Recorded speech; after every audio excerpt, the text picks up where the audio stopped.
Te voy a llevar a casa, ya verás conmigo, dijo el guerrero apache a la anciana que había sido abandonada en el desierto sin saber que era la madre de su peor enemigo. Hola, mi querido amigo. Soy Ricardo Rodríguez, el narrador de Sueños y Destinos. Antes de comenzar, te invito a suscribirte a nuestro canal y cuéntame, ¿desde qué ciudad nos estás viendo? Un fuerte abrazo y disfruta la historia. El sol caía como hierro ardiente sobre la tierra seca cuando Tahu vio la forma oscura tendida en la arena. Había salido al amanecer siguiendo las huellas del hombre que destruía las tierras de su pueblo. Pero ahora algo más urgente reclamaba su atención. El viento traía el olor acre de la madera quemada, de los árboles que ya no estaban, de la tierra herida.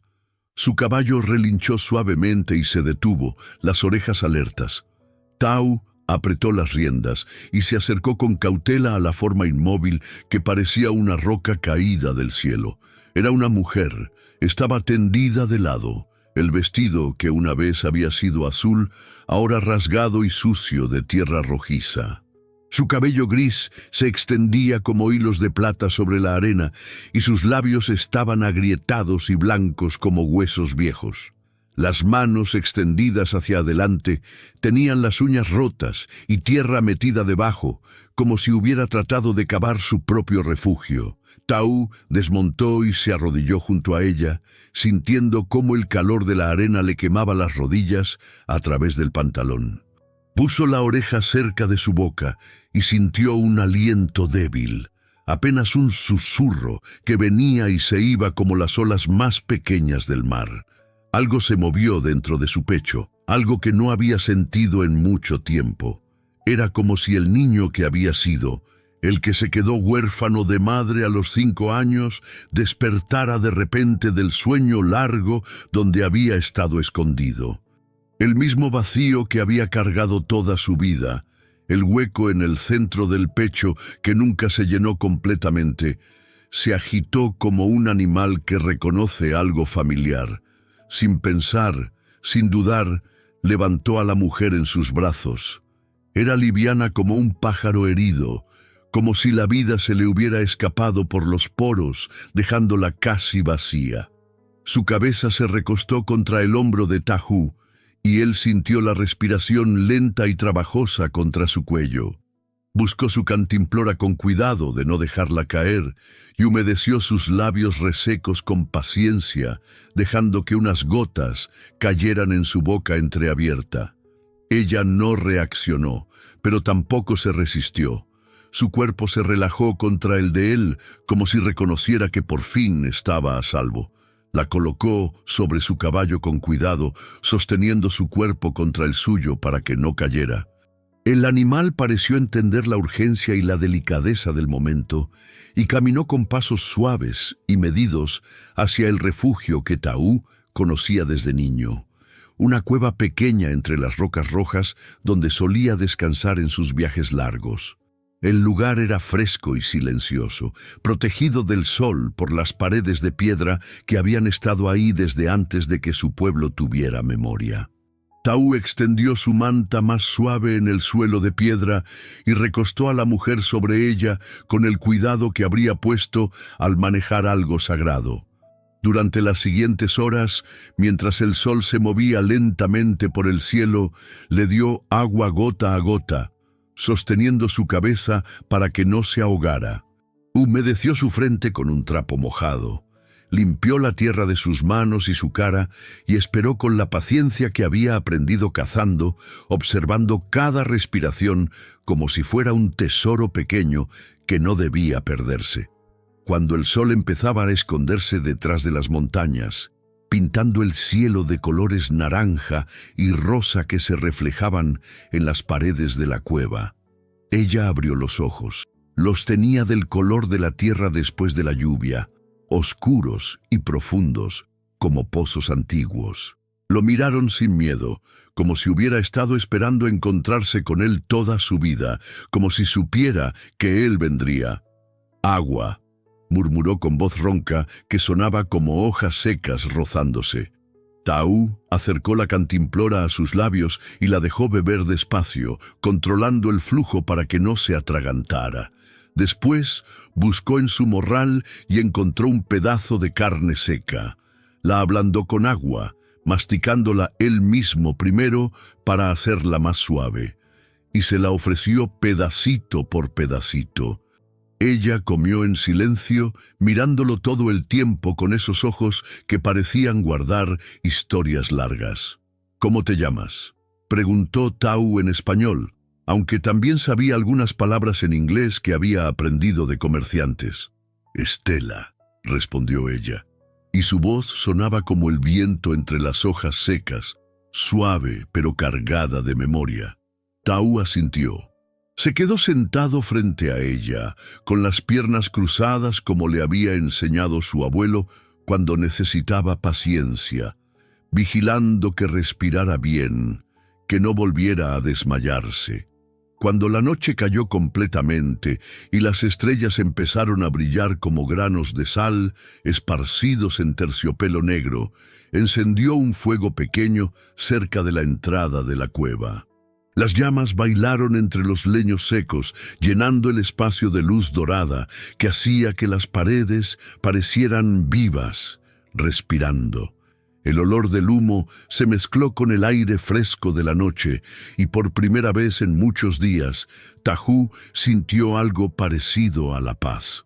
«¿Por qué me salvaste?», le preguntó Estela cuando pudo hablar sin que la voz se le cortara. Taú tardó en responder.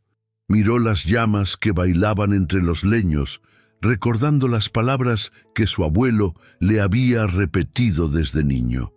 Después la miró a ella, estudiando la cara que ya empezaba a recuperar algo de color. «Mi abuelo me enseñó que nunca debemos dar la espalda a quien necesita ayuda», dijo con la simplicidad que llevaba siglos de sabiduría. «Es el camino de nuestro pueblo». Estela asintió, entendiendo que había algo más profundo en esas palabras, algo que venía de generaciones de hombres y mujeres que habían aprendido que la supervivencia dependía de cuidarse unos a otros. Estela cerró los ojos. Una lágrima corrió por su mejilla, dejando un rastro limpio en la piel todavía sucia de arena. «Gracias», susurró, y la palabra llevaba el peso de una vida entera. Taú se inclinó hacia ella y con una decisión que parecía venir de muy adentro, de un lugar que no sabía que existía hasta ese momento, le dijo: «Vas a venir conmigo ahora, vas a vivir conmigo». No era una pregunta, era una promesa tan sólida como las rocas que los rodeaban. Los siguientes días pasaron lentos y cuidadosos, como una danza antigua entre dos personas que aprenden a confiar. Taú cazaba pequeños animales del desierto al amanecer cuando salían a beber agua, liebres, lagartijas, a veces una serpiente que sabía preparar sin veneno. Recogía frutos de los cactus, sabiendo cuáles estaban maduros y cuáles todavía necesitaban tiempo, y raíces que guardaban agua en sus entrañas. Cocinaba todo con paciencia, como había visto hacer a las mujeres de su tribu, alimentando el fuego con ramas secas hasta que las brasas estuvieran perfectas.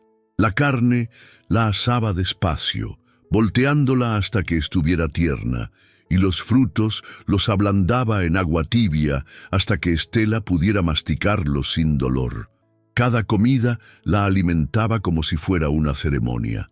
Le sostenía la cabeza cuando estaba muy débil para incorporarse, le limpiaba la boca cuando terminaba, le daba agua fresca que iba a buscar a un manantial escondido entre las rocas que solo él conocía.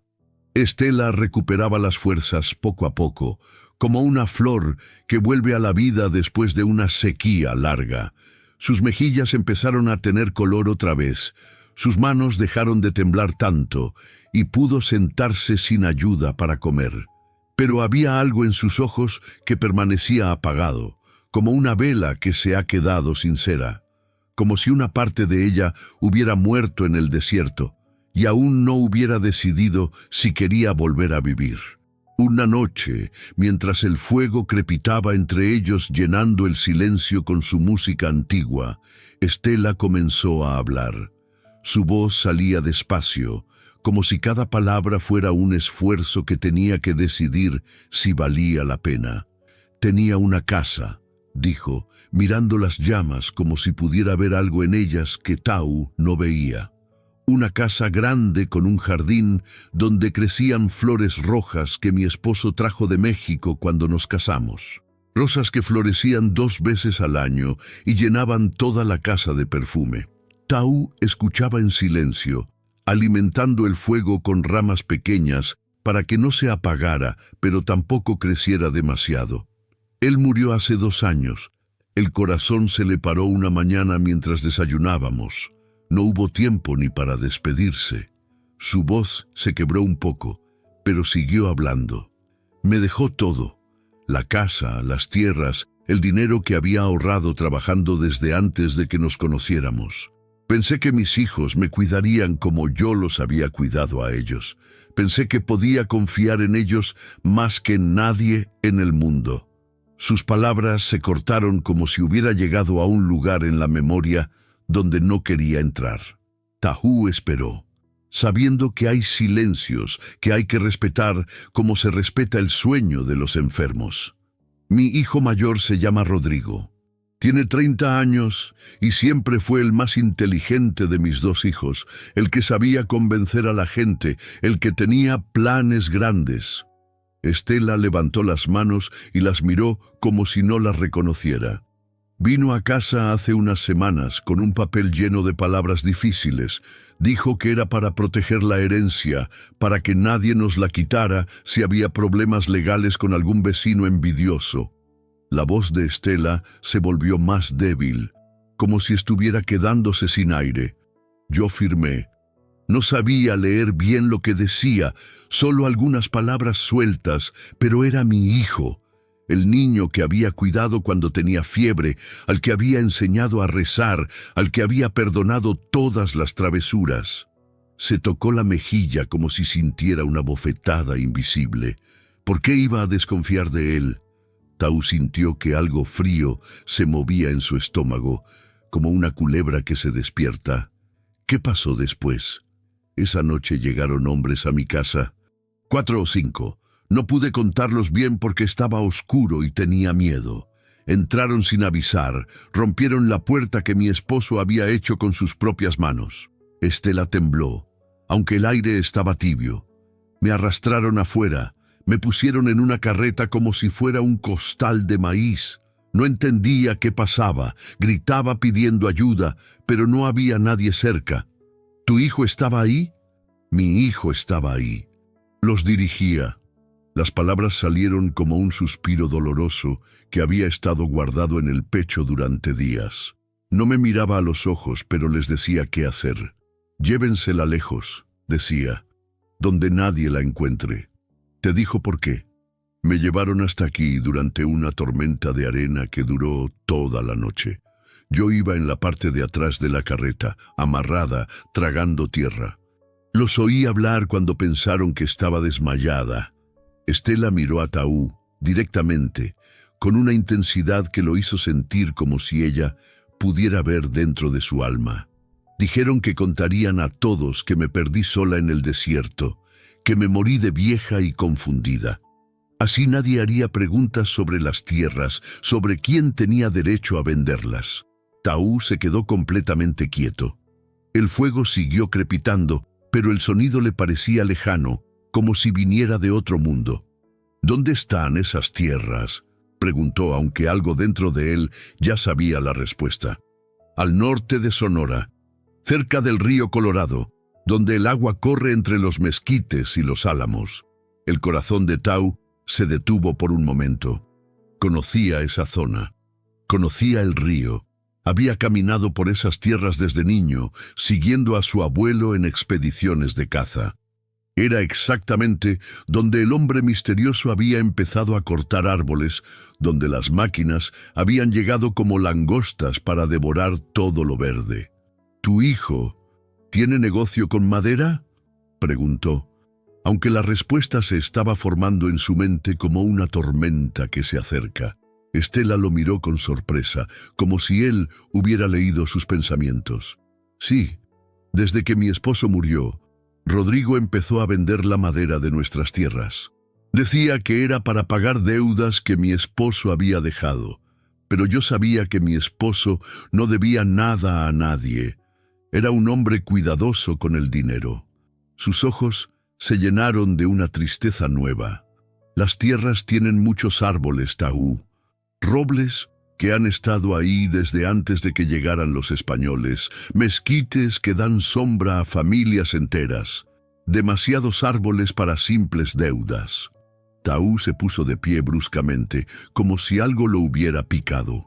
Caminó hasta la entrada de la cueva y miró hacia la noche estrellada, respirando el aire fresco que bajaba de las montañas. Todo empezaba a tener sentido, como piezas de un rompecabezas que de repente encuentran su lugar. El hombre que buscaba, el que destruía las tierras de su pueblo como una plaga, el que había traído máquinas para convertir bosques en dinero, era el mismo que había intentado matar a esta mujer, el mismo que había traicionado a su propia madre por ambición.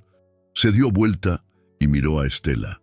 Ella lo observaba con curiosidad, esperando que él dijera algo que le diera sentido a todo esto. «El hombre que estoy buscando», dijo Taú lentamente, saboreando cada palabra como si fuera medicina amarga, «es tu hijo». El silencio que siguió fue pesado como una piedra grande que cae al agua. Estela abrió la boca, pero no salió ningún sonido. Sus ojos se agrandaron, después se entornaron. Después se llenaron de lágrimas que no eran de tristeza, sino de comprensión terrible. «¿Él está destruyendo tus tierras?», preguntó con voz que parecía venir de muy lejos. «Las tierras de mi pueblo, sí. Los bosques, donde hemos cazado durante generaciones, donde están enterrados nuestros ancestros, donde mis hijos aprenderían a ser hombres si yo tuviera hijos». Estela cerró los ojos y inclinó la cabeza hasta que la barbilla le tocó el pecho. Sus hombros temblaron como hojas en el viento. «Entonces, los dos tenemos razones para encontrarlo», murmuró, y cuando alzó la cabeza, había algo nuevo en sus ojos, algo duro y brillante, como metal al fuego. Taú se acercó y se sentó frente a ella otra vez, tan cerca que pudo ver las líneas finas alrededor de sus ojos, las marcas que la vida había puesto en su cara como un mapa de todo lo que había vivido. «Los dos», confirmó. Por primera vez, desde que la encontró medio muerta en el desierto, Estela sonrió. Era una sonrisa triste, pero había determinación en ella, la clase de determinación que Taú había visto en los ojos de los guerreros antes de la batalla. «¿Qué vamos a hacer?». Taú miró el fuego y después la miró a ella. En sus ojos ya no había solo dolor. Había algo más fuerte, algo que él reconocía porque lo había sentido toda su vida. La necesidad de justicia que arde en el pecho como un carbón que no se apaga nunca. «Vamos a detenerlo», dijo. Y después, Taú sonrió por primera vez en muchos días. «Después vamos a ser una familia». Los días siguientes los pasaron planeando con el cuidado de quien prepara una ceremonia importante. Estela tenía información que Taú necesitaba como un cazador. Necesita conocer las huellas de su presa, nombres de los hombres que trabajaban con Rodrigo, lugares donde guardaban la madera cortada, rutas que usaban para transportarla hacia pueblos donde comerciantes compraban sin hacer preguntas. Taú conocía el terreno mejor que nadie, cada roca y cada arroyo desde las montañas hasta el desierto. Sabía por dónde podían mover carros pesados sin ser vistos por viajeros curiosos, dónde había agua para los animales en las jornadas largas, qué senderos usaban los contrabandistas y los hombres que preferían no encontrarse con la ley. Mientras hablaban, dibujando mapas en la tierra con palitos y señalando direcciones con piedras, algo más crecía entre ellos como una planta que encuentra agua después de una sequía larga. Taú escuchaba las historias que Estela contaba sobre su vida con su esposo, sobre los primeros años, cuando el amor era nuevo y cada día traía sorpresas pequeñas, sobre los años, cuando Rodrigo era un niño bueno y cariñoso que ayudaba a su padre en el trabajo y a su madre en la casa. Ella escuchaba cuando él le hablaba de su tribu, de las tradiciones que su abuelo le había enseñado con paciencia infinita, de la conexión sagrada entre su gente y la tierra que los alimentaba, los cobijaba y al final los recibiría en su seno cuando llegara el momento de partir. Una tarde, mientras preparaban carne de liebre que Taú había cazado al amanecer, Estela se detuvo en medio de cortar raíces y lo miró con curiosidad. ¿Tuviste hijos?, le preguntó. Taú negó con la cabeza sin levantar la vista del fuego que estaba alimentando. Nunca encontré a la mujer correcta, y después toda mi vida se volvió sobre buscar justicia para mi pueblo, sobre proteger lo que quedaba de nuestras tradiciones. ¿Te sientes solo? Taú siguió moviendo las brasas con una rama, pero Estela vio que sus hombros se tensaron. Siempre, dijo finalmente, y la palabra salió como si fuera algo pesado que había estado cargando en el pecho durante años. Estela extendió la mano y tocó la suya. Sus dedos eran suaves pero firmes, marcados por años de trabajo, pero todavía capaces de dar consuelo. Yo también, desde que murió mi esposo, desde que descubrí lo que Rodrigo era capaz de hacer, me siento como si no tuviera familia, como si fuera la última persona en el mundo que recuerda cómo era amar sin esperar nada a cambio. Taú volteó la mano y entrelazó sus dedos con los de ella. Por un momento se quedaron así, en silencio, sintiendo el calor que venía del contacto, el consuelo simple de no estar solos. «Ahora nos tenemos», dijo Taú. Estela asintió y había lágrimas en sus ojos, pero no eran de tristeza. «Eres el hijo que hubiera querido tener», murmuró. «El hijo que hubiera criado si hubiera sabido cómo criar a un hombre bueno». «Y tú eres la madre que siempre busqué sin saber que la buscaba», respondió Taú. «La madre que me hubiera enseñado que el amor no es debilidad, sino la fuerza más grande que existe». Se quedaron así, con las manos unidas, mientras el sol se ponía detrás de las montañas, pintando el cielo de colores que no tenían nombre. Por primera vez en sus vidas, ninguno de los dos se sentía solo. Por primera vez, ambos entendían que la familia no siempre viene de la sangre, sino a veces del reconocimiento mutuo entre dos almas que necesitan lo mismo: amar y ser amadas sin condiciones. La primera misión fue reunir pruebas como un detective reúne pistas, con paciencia y método. Taú conocía los movimientos de la zona como un águila conoce las corrientes de aire, y Estela recordaba conversaciones que había escuchado sin prestar atención, palabras sueltas que ahora cobraban significado nuevo. Juntos armaron un mapa de las actividades ilegales de Rodrigo, marcando en la tierra los lugares donde cortaba árboles, las rutas que usaba para sacar la madera, los nombres de los hombres que trabajaban para él. Siguieron las rutas de transporte durante varios días, escondiéndose entre las rocas como coyotes que observan una manada, esperando el momento correcto para moverse.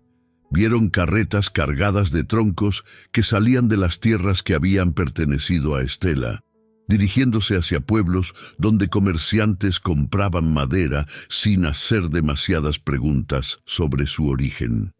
Una noche, cuando la luna estaba escondida detrás de las nubes, se acercaron a un almacén donde guardaban los troncos cortados. El lugar olía a resina fresca y a tierra removida. Estela reconoció algunos de los árboles por las marcas en la corteza, por el grosor de los troncos, por la forma de las ramas cortadas. Ese roble susurró señalando un tronco grueso que sobresalía de la pila. Mi esposo y yo nos sentábamos bajo su sombra los domingos después de misa. Tenía una rama baja que era perfecta para colgar una hamaca. Tahú vio cómo cerraba los puños hasta que los nudillos se pusieron blancos. La rabia y el dolor se mezclaban en su rostro como dos ríos que se encuentran. Y ese mezquite de ahí era donde anidaban los cardenales cada primavera. Rodrigo trepaba a verlos cuando era niño. Me pedía que lo cargara para alcanzar las ramas altas. Encontraron documentos en el almacén, papeles escondidos en una caja de metal dentro de una oficina pequeña. Rodrigo había falsificado papeles que decían que las tierras eran suyas desde hacía años, que había heredado todo legalmente cuando su padre murió. Los compradores no tenían razón para dudar. Todo parecía en orden, con sellos oficiales y firmas que parecían legítimas. Es inteligente, admitió Tahú mientras revisaban los papeles a la luz de una vela pequeña que había encontrado en el escritorio. Siempre lo fue, respondió Estela con amargura que sabía a metal oxidado. Cuando era niño, podía convencerme de cualquier cosa. Me decía que necesitaba dinero para libros y yo le daba aunque supiera que lo gastaría en dulces. Pensé que era don de gente. No sabía que era don de mentiroso. Juntaron todas las pruebas que pudieron, documentos, testimonios escritos de trabajadores que habían visto las actividades ilegales y estaban dispuestos a hablar. Mapas que mostraban las zonas devastadas comparadas con cómo habían estado antes, pero cuando estaban listos para llevar todo a las autoridades del pueblo más cercano, algo salió mal. Los habían estado siguiendo. Una mañana, mientras regresaban a su refugio después de una noche de investigación, Tahú vio polvo alzándose en el horizonte como una nube pequeña que se movía demasiado rápido para ser viento. Se quedó quieto, usando la mano como visera contra el sol, y contó las figuras que se acercaban. «¡4 jinetes!», murmuró. «¡Nos encontraron!». Estela miró hacia atrás y reconoció a algunos de los hombres, incluso desde la distancia. «Son los que me trajeron al desierto», dijo con voz que temblaba no de miedo, sino de rabia. «Reconozco el caballo negro del que parecía ser el jefe». Tahú espoleó su caballo sin perder tiempo en palabras. Conocía el terreno mejor que ellos, pero Estela estaba débil todavía y no podía cabalgar rápido durante mucho tiempo sin desplomarse. Los llevó por senderos rocosos que subían hacia las montañas, lugares donde los caballos de sus perseguidores tendrían dificultades para mantener el paso. El sonido de los cascos sobre la piedra resonaba como tambores de guerra. Y Tahú sentía la respiración agitada de Estela detrás de él, su cuerpo tenso contra su espalda.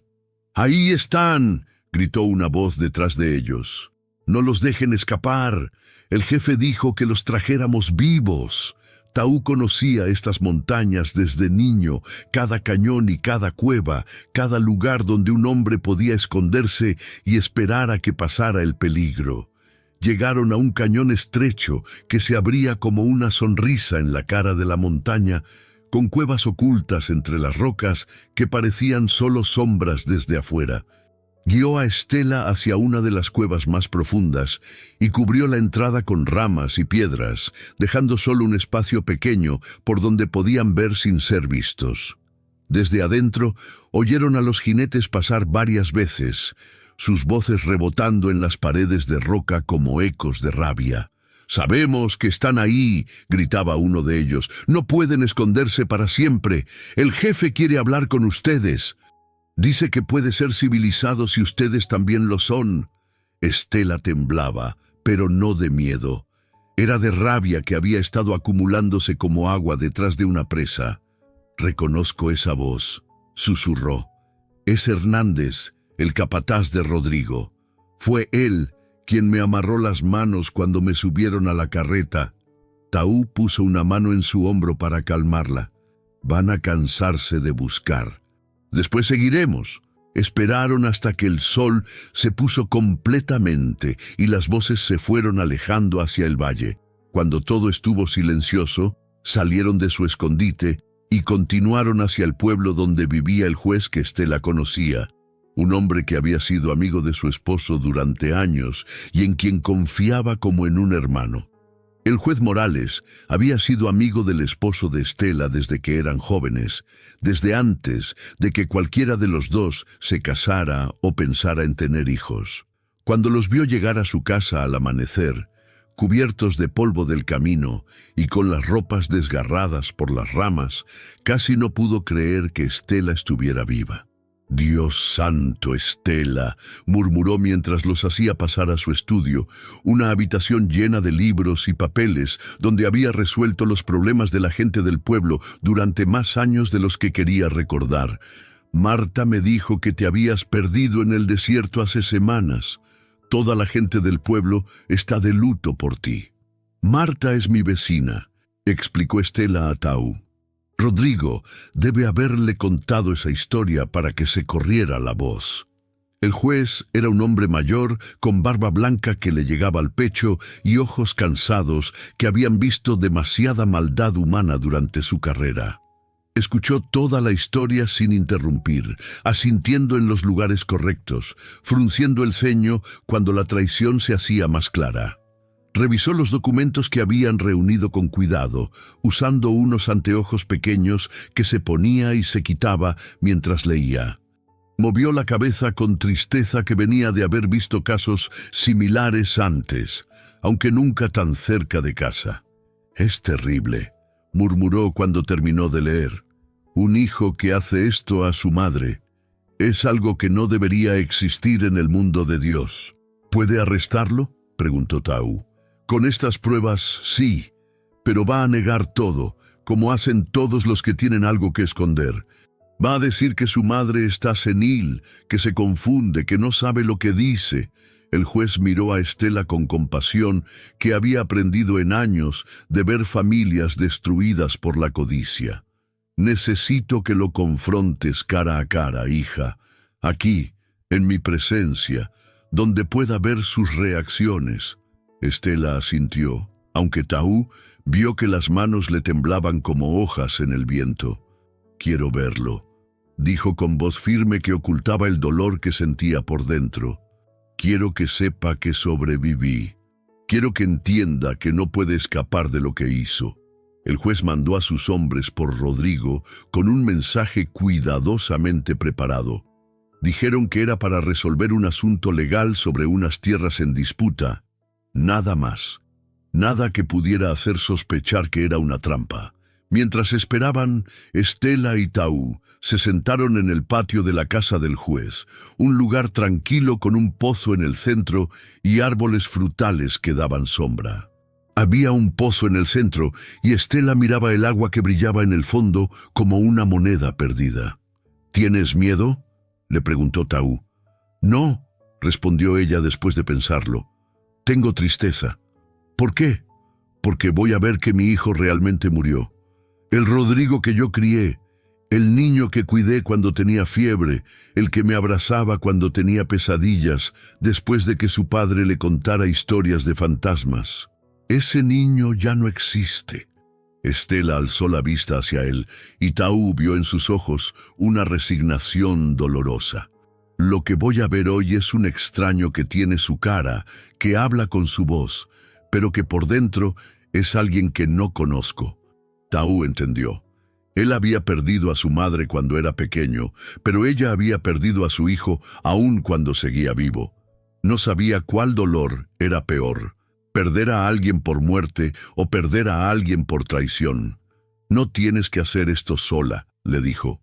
«Lo sé, y por eso puedo hacerlo». Cuando llegó Rodrigo, Tau se escondió detrás de una columna donde podía ver todo pero no ser visto. Quería observar al hombre que había estado buscando durante semanas, conocer al enemigo que había causado tanto sufrimiento a su pueblo y a esta mujer que ahora consideraba su madre. Rodrigo entró al estudio del juez con la confianza de un hombre que está acostumbrado a salirse con la suya. Era alto y bien parecido, con bigote espeso, bien cuidado y ropa cara que hablaba de prosperidad reciente.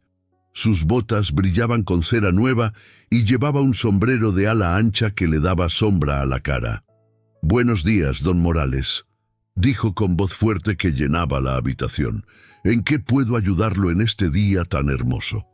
«Hay alguien que quiere verte», respondió el juez con voz neutral que no revelaba nada. Se abrió la puerta y entró Estela. Tau vio cómo la cara de Rodrigo se transformó completamente. La confianza se desvaneció como humo. La sonrisa se borró. La boca se abrió como si fuera a gritar, pero no saliera sonido. Los ojos se agrandaron como si hubiera visto un fantasma que había regresado para cobrar una deuda. «Mamá», murmuró, y la palabra sonó como si le doliera al salir, como si fuera una confesión que no quería hacer. Estela lo miró en silencio durante un momento que pareció eterno. No había lágrimas en sus ojos, no había alegría ni alivio, solo una tristeza profunda, el tipo de tristeza que viene cuando algo se rompe para siempre y no hay manera de repararlo. «Hola, Rodrigo», dijo con voz tranquila que sonaba como agua sobre piedras. Pero tú... Dijeron que te habías perdido en el desierto, dijeron que habías muerto. ¿Quién dijo eso?» Rodrigo buscó palabras como un hombre que se ahoga busca aire, pero no las encontró. Miró al juez, después a su madre, después al suelo como si esperara que se abriera y se lo tragara. «Yo pensé, la gente del pueblo dijo lo que tú les dijiste», murmuró Estela, y cada palabra caía como una gota de agua que perfora la piedra. «Porque era más fácil que la gente creyera que tu madre loca se perdió sola en el desierto, que explicar por qué la llevaste allá para morir de sed y calor. Eso no es cierto, ¿no?» El silencio llenó la habitación como humo espeso. Rodrigo miró a su madre y vio en sus ojos que ella sabía todo, que no había manera de engañarla más, que todas las mentiras que había preparado se desvanecían como arena entre los dedos. «Mamá, yo puedo explicar...» «No», dijo Estela suavemente, con la paciencia triste de quien ya ha aceptado una pérdida. «Ya no puedes». Se dio vuelta hacia el juez. «Haga lo que tenga que hacer», le dijo. El juez asintió e hizo señas a sus hombres que esperaban afuera. Rodrigo fue arrestado, pero antes de que se lo llevaran, gritó con desesperación de animal acorralado: «Los papeles que firmaste eran legales. Todo es mío ahora». «Tú me diste el derecho». Estela no se volteó para mirarlo cuando se lo llevaron. Se quedó de pie en el centro del estudio, con la espalda recta y las manos quietas a los lados, escuchando cómo la voz de su hijo se alejaba hasta volverse silencio. Tau salió de su escondite y se acercó a ella. «¿Estás bien?» Estela respiró profundo, como si fuera la primera vez que podía respirar completamente en mucho tiempo. «Sí», dijo. «Por primera vez en mucho tiempo estoy bien». Los días siguientes fueron de legalidades y papeles, de abogados que llegaban desde pueblos lejanos y testigos que contaban lo que habían visto. El juez invalidó los documentos que Rodrigo había hecho firmar a Estela, declarándolos obtenidos bajo engaño y coacción. Las tierras volvieron a estar bajo su nombre, y las actividades ilegales de tala se detuvieron inmediatamente por orden judicial. Pero Rodrigo no se rendía fácilmente. Una noche, mientras esperaba su juicio en la cárcel del pueblo, sobornó a un guardia y escapó. Se llevó consigo algunos documentos que creía que podrían salvarlo, papeles que mostraban contratos con compradores que no sabían que la madera era robada. Tau lo estaba esperando. Conocía a Rodrigo ahora, había estudiado sus movimientos y sus hábitos como un cazador estudia a su presa. Sabía que iría a las tierras devastadas para buscar algo que había escondido allí, alguna prueba que pensaba que podría usar para chantajear a alguien o comprar su libertad. Se enfrentaron entre los tocones de árboles cortados, bajo un cielo que empezaba a clarear con el amanecer. El lugar olía a madera podrida y tierra removida. Los troncos caídos parecían huesos gigantes esparcidos por un cementerio. Rodrigo llevaba una pistola, pero sus manos temblaban y sus ojos se movían como los de un animal asustado. Taú era más rápido y conocía mejor el terreno, cada piedra suelta y cada agujero donde se podía tropezar. «¡Puedo pagarte!», gritó Rodrigo cuando Taú lo acorraló contra un grupo de rocas. «Tengo dinero escondido, más del que has visto en toda tu vida». «No quiero tu dinero», respondió Taú con calma, que venía de saber que estaba haciendo lo correcto. «Entonces, ¿qué quieres?» «Dime qué quieres, y te lo doy». «Justicia». «La justicia no pone comida en la mesa. La justicia no compra caballos, ni armas, ni tierras». Taú se acercó más, sin miedo a la pistola que temblaba en las manos de Rodrigo. «La justicia me da algo que tu dinero nunca podría comprar, la paz de saber que hice lo correcto». Rodrigo trató de disparar, pero Taú fue más rápido. Lo desarmó con un movimiento que había aprendido de su abuelo y lo ató con cuerdas hasta que llegó la policía que el juez había mandado en su búsqueda. Rodrigo fue llevado de vuelta a la cárcel del pueblo, esta vez con vigilancia doble, donde esperaría su juicio por fraude, intento de asesinato y destrucción de propiedad. Cuando todo terminó, Estela estaba de pie en el centro de sus tierras recuperadas. Había tocones por todas partes, cicatrices en la tierra donde habían crecido árboles durante décadas, pero también había brotes verdes empezando a salir de la tierra húmeda, vida que insistía en regresar incluso después de tanta destrucción. «Puedes quedarte», le dijo a Tahu mientras miraba los brotes nuevos que crecían entre las raíces de los árboles viejos. «Podemos reconstruir esto juntos. Plantar nuevos árboles, hacer que vuelva a ser hermoso como era cuando mi esposo estaba vivo». Taú se quedó callado durante un momento largo, mirando la tierra herida que ya empezaba a sanar. Después miró a la mujer que había llegado a amar como madre, la mujer que le había enseñado que el amor verdadero no necesita sangre compartida para ser real. «Mi lugar está con mi pueblo», dijo finalmente. «Ellos me necesitan ahora que las tierras van a recuperarse, ahora que pueden regresar a los lugares donde cazaban sus abuelos». Estela asintió. Había tristeza en sus ojos, pero también entendimiento que venía de haber aprendido que amar significa a veces dejar ir. «Lo sé», murmuró, «siempre lo supe». Se acercó a él y puso las manos en sus mejillas, estudiando su cara como si quisiera recordar cada línea, cada cicatriz. «Eres un buen hijo», le dijo. «El mejor hijo que pude haber tenido, aunque no te haya cargado en mis brazos cuando eras bebé». Taú cubrió las manos de ella con las suyas. «Y tú eres la madre que siempre busqué sin saber que la buscaba. Eso no va a cambiar. Esté donde esté, viva el tiempo que viva». Se abrazaron en silencio, rodeados por la tierra herida que empezaba a sanar, bajo un cielo que prometía lluvia para ayudar a crecer los brotes nuevos. Taú prometió volver a visitarla cuando pudiera, cuando los deberes con su tribu le dieran descanso.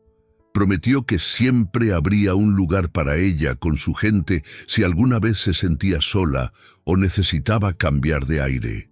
Estela prometió que cuidaría las tierras para que su gente pudiera volver a caminar entre los árboles sin miedo, para que los niños de su tribu pudieran aprender a cazar en bosques que crecerían fuertes otra vez.